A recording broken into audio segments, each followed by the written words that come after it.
Ciao a tutti amici lettori, ho trovato questo tag sul canale di una Margherita tra le pagine e ho deciso di cogliere il suo invito a rifarlo. Vi lascio qui sotto il suo video come sempre e a mia volta taggo un po' di canali se volessero rifarlo. Numero 1, un libro letto male in passato. Qui vi cito questo, Un caso per tre detective che ho letto di recente. L'avevo già letto tempo fa ma non me lo ricordavo e l'ho letto con più calma e l'ho approfondito meglio. Ogni tanto vale la pena di rileggere i libri. Poi, numero 2, un libro che non è vero che la prima volta non si scorda mai. Qui vi cito Q di Luther Blissett, che non ho letto una volta, l'ho letto mezza volta, nel senso che non l'ho finito e non me lo ricordo, era un thriller medievale, ma mi aveva annoiato abbastanza, non mi interessava, per cui ho deciso di non finirlo, anche perché era un librone piuttosto consistente e non avevo voglia di perdere tempo.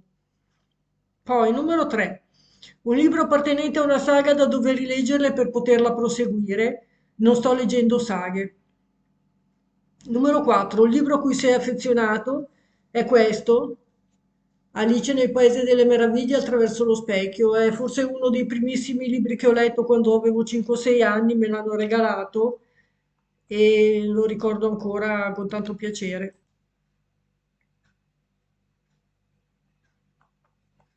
Poi, numero 5, un libro di cui hai letto interpretazioni che non avevi colto e che hai voluto rileggere.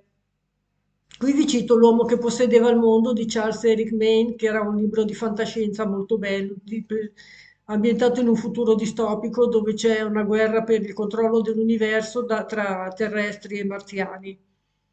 E un uomo appunto si ritrova a possedere il mondo. Se vi piace la fantascienza ve lo consiglio. Numero 6, un libro di cui ti ricordi di più il film è questo, Il Padrino, Mario Puzo. Forse non tutti sanno che è tratto da un libro.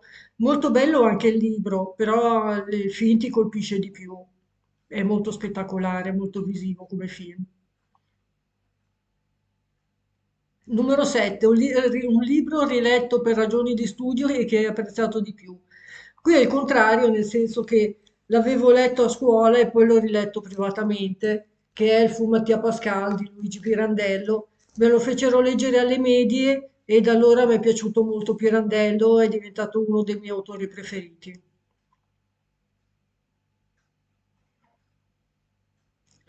Numero 8, un libro che ti aveva profondamente colpito e che hai riletto con un certo timore è questo, Cronache di poveri amanti di Vasco Pratolini, l'ho già letto 2 o 3 volte. Uno dei libri più belli di sempre, considerato uno dei migliori del XX secolo, racconta della vita della gente semplice che viveva a Firenze in via del Corso, che è anche la zona dove viveva l'autore. Parlava presumibilmente di gente che conosceva. Numero 8. Un libro che hai letto pensando fosse una cosa e che rileggendolo hai capito che era un'altra. Non è mai capitato, non mi viene in mente nessun titolo.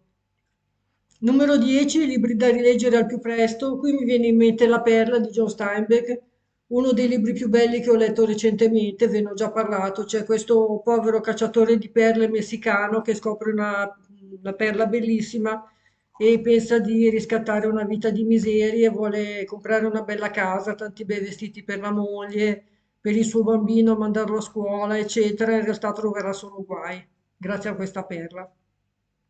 Molto bello come libro. Se volete conoscere Steinbeck, ve lo consiglio anche perché è un libricino veramente sottile, guardate, proprio un libretto. E per conoscere l'autore è veramente molto consigliato. Bene amici, io ho finito, grazie per la visione, al prossimo video, a presto, ciao.